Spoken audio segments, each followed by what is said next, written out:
Good morning. The Stewardship Committee has asked each of us to consider increasing last year's commitment by at least 10%. Now, many of us, including my own family, will find this hard to do. But let me share with you why Dick and I will meet this challenge. Pilgrim helps me set my moral compass every week.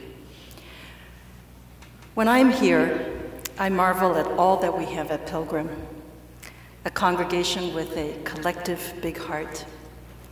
We have dedicated volunteers, a commitment to mission beyond our walls, a beautiful structure, an incredible organist, a choir that sounds great, a robust children's program, a new youth program, and last but not least, a wonderful, energetic new pastor challenging us to move in new directions.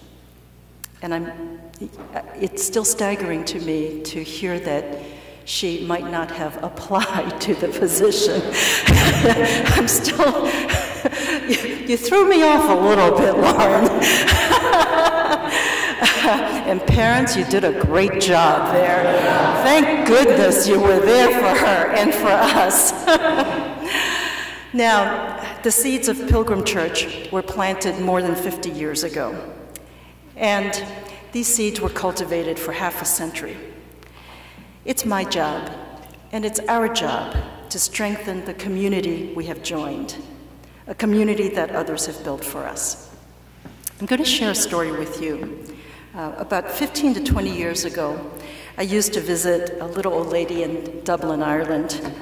I visited her every year because she was in her high 90s, and every year we thought this might be the last year. And I called her Aunt Alice. She lived in one of the last single-family homes in the center of Dublin. While she did electrify her house a long time ago, she chose never to get central heating, and she chose to continue to have her bedroom on the third floor of this Georgian townhouse. I loved having lunch with Aunt Alice. She transported me to another time with her bone china, Waterford crystal, glass of sherry before lunch, and a very fatty roast. She told stories about her childhood, about seeing Queen Victoria, that's right, Victoria, riding in a carriage through the center of Dublin, and she asked me to describe plane travel to her. But she wasn't stuck around the turn of the last century, for in the next moment she would beg for forgiveness and interrupt our lunch to teach her cook, likely 40 years younger than she, how to use the cordless phone to answer one of a dozen or so calls she received every single day. Nearing 100 years old on one of my visits, Aunt Alice, in a lively discussion about current events, said over lunch, "We seem to have lost the art of being a human being." And I will never forget that statement. Pilgrim Church is, for me, a place where I can practice the art of being a human being. We break bread together. We engage in discourse about our own and collective values. And we take action to improve our own and the communities around us.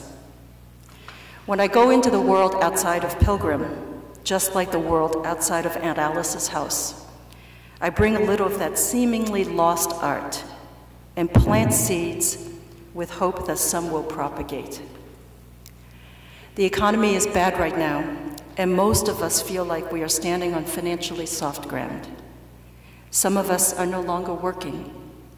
But in reality, we can and we should find a way to give another 10%.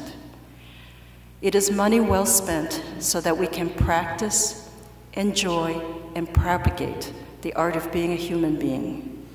It is money spent to give us a place to set and reset our moral compass. And it is money we spend to give our children the means to develop their own moral true north. Dick and I are going to find a way to increase our pledge by 10%, and I hope you will as well.